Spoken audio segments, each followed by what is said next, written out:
An Alphonse Areola penalty save contributed to a healthy score of 87 points in Game Week 27, earning a rise up to 114,000.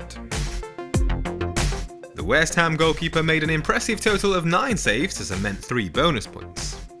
Resisting the urge to sell Botman to Marcus Senesi paid off after Newcastle kept their first clean sheet in 10 matches. But faith in Matty Cash ahead of awuwdh saw points dropped. The De Bruyne to Son transfer helped deliver a full complement of returns across the midfield, where Phil Foden recorded leading totals of 9 shots and 18 touches in the opposition box. Bottling the Saka captaincy didn't punish as hard as it probably should have. He was subbed off at half-time with sickness having hit the woodwork early on, as Arsenal embarrassed Sheffield United. In fairness, Erling Haaland was presented with 3 big chances against Man United, the latter being an absolute gift from an Amrabat mistake that he simply couldn't miss. Ollie Watkins continued his fine form with a first-half brace against Luton, but Solanke lacked sharpness after overcoming a knee issue to start at Burnley. So let's move on to the transfer plans for Double Gameweek 28. I'm looking to attack the Double Gameweek with a 4-point hit that includes selling Erling Haaland and potentially benching Phil Foden. Of course, Man City are fully capable of scoring at Anfield, but I've got to look at it as 3 fixtures versus 1 when it comes to comparing Haaland to Carlton Morris. Blank Gameweek 29 strategy plays a big factor here as well. Since Haaland returned from injury in Game Week 22, Morris has scored just 1 fewer point than the Norwegian.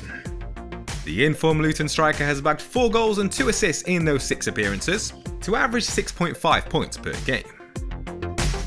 I could stop there, especially if Pedro Porro remains on track to return against Aston Villa, but I'm leaning towards a hit to remove Sven Botman for a Bournemouth defender.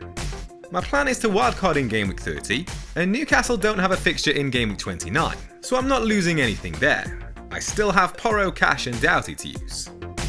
Centre-back Ilya Zabani is the safe pick among the Cherries' defence, but given that it's essentially a 1-game-week punt, I'm tempted by the ever so slightly more attack-minded left-back Milos Kerkez, who scored 3 goals in 33 matches for AZ Alkmaar last season. So Haaland and Botman to Morris and Kerkez is the plan for a 4-point hit, and here's how the team is set to line up. After his Game Week 27 heroics, it's a home meeting with Burnley for Alphonse Areola this weekend. The Clarets have scored just once in the last 4 game weeks, where no side have generated fewer expected goals. Luton wingback awuwdh has directly contributed to 6 goals in the last 9 game weeks. He's found plenty of joy from set pieces in that time, delivering a league-high 53 corners and 15 indirect free kicks. No defender has carved out as many as his 23 attempted assists, while only Fabian Schär can match his 12 shots. Arsenal have kept 3 clean sheets in the last 4 game weeks, ahead of Brentford's visit to the Emirates. The Bees have lost 7 of their last 8 away matches, averaging 1 goal per game. It's tough to leave out Phil Foden, but Ross Barkley has accrued 2 assists and a goal across his last 5 away matches. The revitalised midfielder has produced team-leading totals of 14 shots and 13 attempted assists in that spell. The Hatters face a Crystal Palace side whose only clean sheet since Game Week 12 came against 10-man Burnley. And Bournemouth ended a run of 7 winless matches against the Clarets last game week. Leading the line for Spurs in Richarlison's absence, Son Heung-min has found returns in 5 of his last 6 Premier League outings, either side of his participation in the Asian Cup.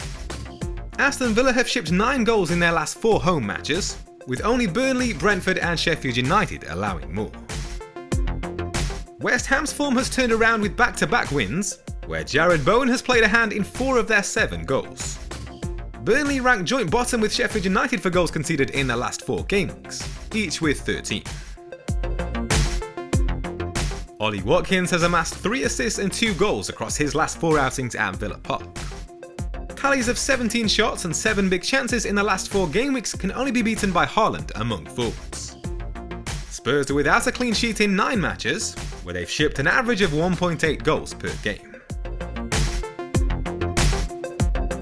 There are minor doubts over the fitness of Dominic Solanke, who's been carrying an ongoing knee problem. But providing he continues to make himself available, he'll be the standout captaincy choice in Double Gameweek 28, where Bournemouth host 2 promoted sides. Luton have conceded 12 goals in the last 4 game weeks, while Sheffield United have shipped 13, the joint most along with Burnley.